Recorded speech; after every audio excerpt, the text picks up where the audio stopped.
Hello everyone, आज की इस वीडियो में हम एग्ज़ामिनेशन पैटर्न डिस्कस करेंगे BA program semester 6 economics discipline का, economic development and policy in India 2। तो इस सब्जेक्ट में अगर मैं बात करूं, टोटल आपकी 4 ही यूनिट्स हैं, जिसमें आपका पहला यूनिट मैक्रो इकोनॉमिक्स पॉलिसीज़ और उनका क्या इम्पैक्ट हुआ, जिसमें आपकी फिस्कल पॉलिसी है, फाइनेंशियल एंड मॉनेटरी पॉलिसी है। यूनिट 2 में आपकी एग्रीकल्चरल पॉलिसीज़ के बारे में पढ़ोगे और उनकी परफॉर्मेंस क्या है। प्रोडक्शन एंड प्रोडक्टिविटी के बारे में पढ़ोगे, credit, labour market and pricing के बारे में पढ़ोगे, लैंड रिफॉर्म, रीजनल वेरिएशंस के बारे में पढ़ोगे।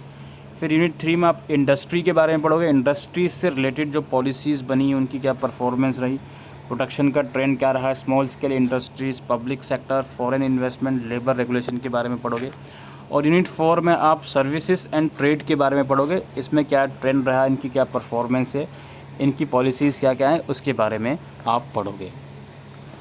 अब हम देखते हैं इसका एग्ज़ामिनेशन पैटर्न। पेपर आपका 75 मार्क्स का ही आएगा। 5 क्वेश्चन आपको करने हैं, सारे क्वेश्चन के मार्क्स इक्वल हैं, यानी कि 15 नंबर का एक क्वेश्चन आया है आपका। पेपर या तो पूरा इंग्लिश में कीजिए या फिर हिंदी में कीजिए। पहला क्वेश्चन है, what do we mean by macro economic stability और बैलेंस। समष्टि आर्थिक स्थिरता या संतुलन से हमारा क्या तात्पर्य है। What has been India's record on external balance from 1991 to 2016। 1991 से 2016 तक भारी संतुलन पर भारत का रिकॉर्ड क्या रहा है। इसके बाद है second question, what have been the drivers of transformation in agricultural and allied activities since 1991। 1991 के बाद से कृषि और संबंध गतिविधियों में परिवर्तन के कारक क्या रहे हैं। Does this also imply a transformation of the rural sector? Explain. क्या इसका मतलब ग्रामीण क्षेत्र का परिवर्तन भी है, समझाएं। थर्ड क्वेश्चन का ए पार्ट है। What are the main arguments in favor of land reform? What are the factors which affects the success of land reform? भूमि सुधार के पक्षों में मुख्य तर्क क्या हैं। भूमि सुधारों की सफलता को प्रभावित करने वाले कारक कौन से हैं। ये पार्ट था ये क्वेश्चन नंबर 3 का। क्वेश्चन नंबर 3 का बी पार्ट है, मतलब कि अगर आप क्वेश्चन नंबर 3 अटैम्प्ट करते हो तो इसके 2 पार्ट रहेंगे। What are the areas of concern and the needed correction required with respect to irrigation in the Indian agriculture. भारतीय कृषि में सिंचाई के संदर्भ में ध्यान देने वाले मुद्दे और आवश्यक सुधार कौन से हैं। क्वेश्चन नंबर 4 है, the trajectory of the industrial sector of India since independence has been quite sluggish in terms of its contribution to the gross domestic product. Evaluate it. आज़ादी के बाद से भारत के औद्योगिक क्षेत्र का प्रक्षेपवक जीडीपी में योगदान के मामले में काफ़ी मंद गति रहा है, इसका मूल्यांकन करें। फिफ्थ क्वेश्चन है, what are the major arguments in favour of foreign direct investment for a country. How has India benefited from FDI after substantially opening up the economy to FDI? किसी देश के लिए प्रत्यक्ष विदेशी निवेश के पक्ष में प्रमुख तर्क क्या हैं। अर्थव्यवस्था को FDI के लिए पर्याप्त रूप से खोलने के बाद FDI से भारत किस तरह लाभान्वित हुआ है। सिक्स्थ क्वेश्चन है, explain the challenges of the services led growth of the Indian economy setting the role of liberalization in this sector. इस क्षेत्र में उदारीकरण की भूमिका का हवाला देते हुए भारतीय अर्थव्यवस्था के सेवा प्रेरित विकास की चुनौतियों की व्याख्या करें। सेवंथ क्वेश्चन है, there are constraints on public household and corporate balance sheet.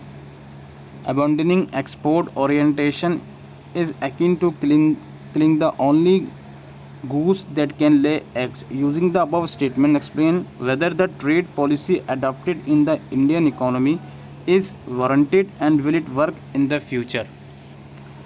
इसमें यह है कि सार्वजनिक, घरेलू और कॉर्पोरेट बैलेंस शीट पर दबाव है। निर्यातोन्मुखता को छोड़ना अंडे देने वाली एकमात्र हंस को मारने जैसा है।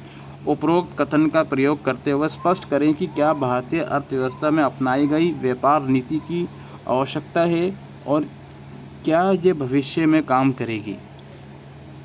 8th क्वेश्चन है, आपको शॉर्ट नोट लिखना है किन्हीं दो पर। इन्फ्लेशन टारगेटिंग, मुद्रास्फीति को लक्षित करना, लो स्किल मैन्युफैक्चरिंग एक्सपोर्ट, कम कौशल विनिर्माण, प्राइवेटाइजेशन थ्योरी, निजीकरण सिद्धांत और सर्विसिफिकेशन ट्रेंड इन इंडियन मैन्युफैक्चरिंग, भारतीय विनिर्माण में सेवाकरण की प्रकृतियाँ। अब हम आ जाते हैं इसके सिलेबस पर थोड़ा। देखिए दोस्तों, ये जो आपका सिलेबस है या सब्जेक्ट है, इसमें आपको डीपली स्टडी करनी पड़ेंगी। सिर्फ बुकिश नॉलेज होने से कुछ फ़ायदा नहीं है। जो आपका सेक्टर है, इसमें करंटली इंडियन गवर्नमेंट की क्या पॉलिसीज़ चल रही हैं, करंटली नई पॉलिसी क्या आई है एग्रीकल्चरल के फील्ड में या इंडस्ट्री के फील्ड में या सर्विस के फील्ड में या फिर ओवरऑल मैक्रो इकोनॉमिक्स के फील्ड में फिस्कल पॉलिसी कौन कौन सी आई हैं, उनके बारे में आपको नॉलेज होना ज़रूरी है। जनरल क्वेश्चन आएंगे, डायरेक्टली बुक से क्वेश्चन उठकर नहीं आ सकते।